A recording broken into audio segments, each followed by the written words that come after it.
Humanity's first encounter with an alien race did not come with grand diplomatic overtures or scientific curiosity. Instead, it arrived in the form of a cold, calculated demand. The Vraxis Dominion, a galactic superpower that had ruled the known universe with an iron fist for over 10,000 years, declared Earth a strategic liability. The ultimatum was simple: submit and serve, or be annihilated. The message was broadcast across every frequency, every screen, and every device simultaneously. The Vraxis fleet, a vast armada of warships that blotted out the stars, loomed just beyond Earth's orbit, demonstrating their overwhelming superiority. Other species had faced this same choice before, and none had survived defiance. Humanity, however, was different. World leaders gathered in an emergency session at the United Nations, their faces pale but their resolve firm. The demand was clear: unconditional surrender. But there was something the Vraxis had not accounted for. Earth's history was built on resistance, rebellion, and the refusal to bow to tyranny. The Vraxis, a species that had conquered thousands of worlds with minimal resistance, were unfamiliar with a species that fought back even when defeat was inevitable. Across the planet, nations put aside their differences. Scientists, engineers, and military strategists worked together, knowing full well that Earth's technology was a century behind the Vraxis. But humanity had one thing the Dominion did not understand: a willingness to defy the impossible. As the countdown to surrender ticked away, Earth launched a response, not a diplomatic plea, but a missile. A single, defiant strike against the Vraxis forward command ship. The war had begun. The Vraxis Dominion had crushed civilizations far older and more advanced than humanity, but never had they encountered a species that refused to kneel even in the face of absolute destruction. When Earth fired the first missile, the Vraxis did not see it as a threat, they saw it as an insult. And insults demanded punishment. The skies over Earth darkened as the Vraxis fleet descended, their capital ships blotting out the sun, unleashing a storm of plasma fire and kinetic bombardments. The first wave targeted major military installations, believing that by decapitating Earth's defenses, the war would be over before it began. They underestimated humanity's ability to adapt. With no hope of matching the Dominion in sheer firepower, Earth's forces relied on ingenuity. Electronic warfare, decentralized command structures, and asymmetric guerrilla tactics turned every street, every skyscraper, every mountain pass into a battlefield. Human engineers repurposed civilian satellites into orbital weapons, hackers crippled Vraxis communication systems, and small strike teams infiltrated enemy landing zones, using crude but effective explosives to sabotage supply lines. Then came Project Revenant. In secret, Earth's scientists had developed neural-linked drone swarms, a last-ditch effort to counter the Vraxis technological edge.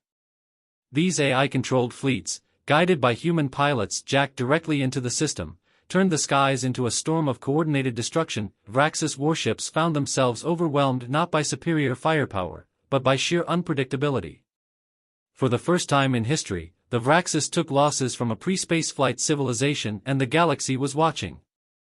The Dominion, now enraged, prepared for a full planetary occupation, believing that a prolonged campaign would break humanity's will. They still didn't understand what they were facing. Because humanity did not fear war. Humanity was forged by it. The Battle of Earth should have been a footnote in history, just another world crushed beneath the Vraxis Dominion's heel. Instead, it became a spark. Humanity's defiance sent shockwaves across the galaxy. For millennia, countless civilizations had surrendered the moment the Dominion arrived, believing resistance to be futile. But now, an upstart species from an unremarkable blue planet had done the unthinkable. They had fought back and survived. The war was far from over, but the unbreakable spirit of humanity had been broadcast across the stars. The Vraxis, humiliated by their initial setbacks, doubled down. They deployed their dread-forged legions, elite shock troops bred for planetary subjugation. They carpet-bombed cities, leveled entire regions, and executed prisoners en masse to break Earth's morale. But instead of breaking, humanity grew stronger. Survivors fled into underground bunkers and mountain hideouts, forming resistance cells across the planet. Every city became a battlefield, every ruined skyscraper a fortress, every civilian a potential warrior, retired soldiers trained farmers to become snipers. Mechanics turned wrecked vehicles into armored transports. Even children played their part, acting as couriers in the war zones. Yet the most crucial battle was not fought with bullets, but with words.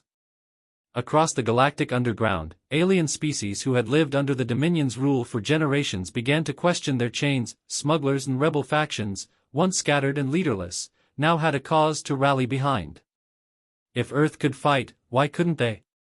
A message spread across the galactic network, an intercepted Vraxis transmission detailing their struggles against Earth. It wasn't just resistance. It was hope. In the dark corners of the galaxy, the first embers of rebellion flared to life. The Vraxis had ruled through fear, but fear was beginning to crack. Humanity had no idea that by refusing to kneel, they had set the galaxy on fire. The war had escalated beyond Earth. Humanity's defiance had inspired resistance movements across dozens of Vraxis-controlled worlds. Slave species, long crushed under Dominion rule, began to rise. Sabotage, espionage, and open uprisings erupted across the galactic core. But while the rebellion spread, Earth was still dying. The Vraxis fleet had adjusted to humanity's tactics. With orbital dominance, they turned the planet's surface into a war zone of attrition, grinding down Earth's defenders one city at a time. Supplies dwindled. Entire regions were left in ruins. If something didn't change soon, humanity would fall, not because of weakness, but because time was against them. The United Earth Command knew survival required something bold, something impossible. A desperate plan was hatched: strike the Vraxis homeworld itself. It was madness. The Vraxis core worlds were the most heavily defended regions in the galaxy. Even species with advanced fleets wouldn't dare attack them. But that was exactly why it could work. The Dominion expected humanity to stay on the defensive, to keep resisting on their home soil. No one expected a counterattack. Earth's best scientists and engineers worked at breakneck speed, using salvaged Vraxis technology to retrofit stolen ships. They developed cloaking systems, primitive but effective. Hyperdrive jumps had always been predictable, bound by physics, so humanity devised a reckless alternative: blind jumping through unstable wormholes, risking death for the chance of a surprise strike. It wasn't just about revenge. If humanity could cripple the Vraxis from within, even briefly, it would give the rebellion across the galaxy time to rise. The mission had one goal: decapitate the Dominion. Kill the warlords. Break their chains of command. And so, against all odds, a ragtag fleet of stolen ships, manned by the most fearless fighters Earth had left, prepared for a suicide mission to strike at the heart of the most powerful empire in history. Humanity wasn't just fighting to survive anymore. They were fighting to win. The stolen fleet moved like shadows, slipping through unstable wormholes, risking destruction with every blind jump. These routes were too dangerous for any sane species to attempt, but that was exactly why they worked. The Vraxis had never accounted for an enemy willing to gamble everything on a chance of victory. After weeks of relentless jumps, near-death encounters, and systems pushed past their breaking points, they arrived. Vraxis Prime. The heart of the Dominion. A fortress world ringed by orbital defense grids, dreadnought fleets, and the ruling warlords who had enslaved entire civilizations for millennia. Even a full armada wouldn't stand a chance in a direct assault. So humanity didn't attack directly. Instead, they executed Operation Blind God. Using stolen Vraxis codes and their crude cloaking tech, the strike force infiltrated the capital, slipping through planetary defenses under the guise of a returning patrol. Their mission was simple: strike fast. Strike hard. Leave nothing standing.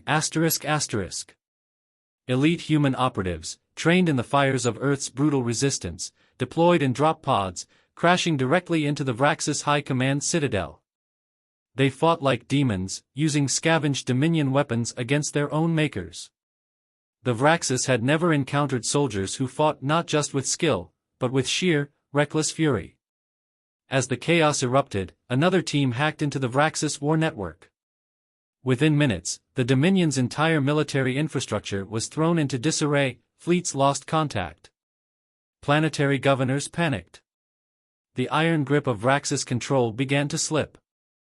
And then, the final strike, ****, a bomb, ****.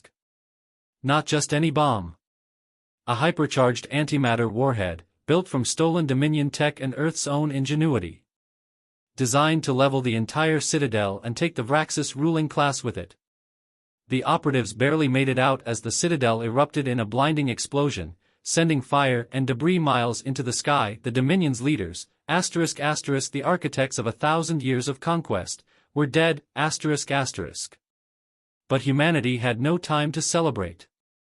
The survivors of the raid barely escaped the collapsing city, sprinting for their stolen ships as the full force of the Dominion's military woke up with a vengeance. The human fleet burned its engines at maximum thrust, diving once more into the unstable wormholes. Chunks of ships were torn away by gravitational forces, entire vessels crushed in the violent transit. Only a handful of the strike team would make it home. But the mission was a success. The Vraxis Dominion, for the first time in its existence, had lost its leaders. The Empire was headless, bleeding, and vulnerable. And across the galaxy, the message was clear. The Vraxis are not invincible. Humanity has shown the way. The time to rise is now, ****. The final war for the galaxy had begun. The Vraxis Dominion, fractured and disoriented, found itself teetering on the edge of collapse. The death of their ruling class left a power vacuum that sent shockwaves through the entire galaxy. With their fleets scattered and their central command in chaos, the Dominion was unable to coordinate its forces. It was a rare moment of vulnerability, and humanity wasn't about to let it slip away. Across the galaxy, the oppressed species, long crushed under the boot of the Dominion, found their courage. The Vraxis had relied on fear to hold the galaxy together, but now there was nothing left to hold the pieces in place. Rebel factions, once isolated and fragmented, united under one banner, the Galactic Coalition of Free Peoples. At the forefront of this coalition were the humans. Their victory on Vraxis Prime had sparked an unstoppable chain reaction. The unsurpassed defiance that had fueled humanity's resistance had ignited a blaze of hope in every corner of the galaxy. No longer was the Vraxis Empire seen as an unassailable power. They were vulnerable. They were weak. Humanity's military leaders rallied the newly formed coalition. With an array of alien species and rebel forces now on their side, Earth's fleet began to grow into something far greater than a ragtag group of survivors. Earth's forces, bolstered by the alien fleets, launched surgical strikes against key Vraxis outposts, disabling critical supply lines and destabilizing their military strongholds. In the battlefields that followed, humanity proved that it wasn't just fighting for survival anymore, it was fighting to liberate the galaxy. The tide of war turned in favor of the rebels as the Vraxis, once thought unstoppable, found themselves stretched too thin to defend their vast empire. Rebels infiltrated the Dominion's heartlands, spreading chaos and disruption wherever they went. The Vraxis, already reeling from their leadership's destruction, began to fracture from within.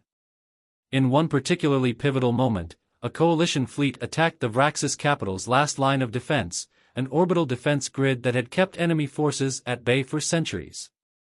The grid, a formidable ring of energy cannons and plasma shields, was humanity's final obstacle to total victory. Using a combination of subterfuge and sheer determination, humanity and its allies launched a final assault on the grid. Ships with human crews, led by the same pilots who had once defied the Vraxis on Earth, now charged through the deadly defenses, sacrificing ships in a daring, kamikaze-like charge. The Vraxis defenses faltered. The grid fell. For the first time in history, a species on the brink of extinction had defeated an empire that had ruled for millennia. And the galaxy was waking up. The final battle had been fought. The once unbreakable Vraxis Dominion, stretched thin and disarrayed, was now little more than a shadow of its former self. With its central command destroyed, its fleet scattered, and its military shattered, the Empire's collapse was inevitable. Humanity and the Galactic Coalition had done the impossible. They had torn down the walls of oppression and shown the galaxy what true defiance looked like. The victory, however, was not without sacrifice. The battle for Vraxis Prime had cost thousands of lives, and Earth itself lay in ruins, its cities and landscapes forever scarred by the war. But the cost was worth it. The galaxy was no longer bound by the chains of the Vraxis. The era of tyranny had come to an end, and a new age was dawning. In the aftermath of victory, the leaders of the Galactic Coalition met on Earth to forge a new alliance. Earth's representatives stood at the head of the table, no longer the outcasts of the galaxy, but the harbingers of a new dawn. The Council, made up of former enemies and allies alike, agreed on one fundamental truth: the galaxy would never again be ruled by fear, no longer would entire species be subjugated for the sake of a few. The lessons of war, of resilience, unity, and the defiant spirit of humanity, had brought about the creation of a galactic concord, a union where all species, from the smallest rebel faction to the largest empire, would have a voice. Humanity's role in the new order was clear. Earth would be both a symbol and a leader, a beacon of what could be achieved when a species, united by its will to survive and thrive, refused to be broken. Yet, as the stars stretched out before them, it was clear that the fight was far from over. There were still remnants of the Vraxis scattered across the galaxy, warlords who had escaped the collapse and sought to rally the remnants of the Empire under their banners. But now, Earth was no longer the underdog. Humanity had proven that it could overcome the most overwhelming of odds, and it would never again stand alone.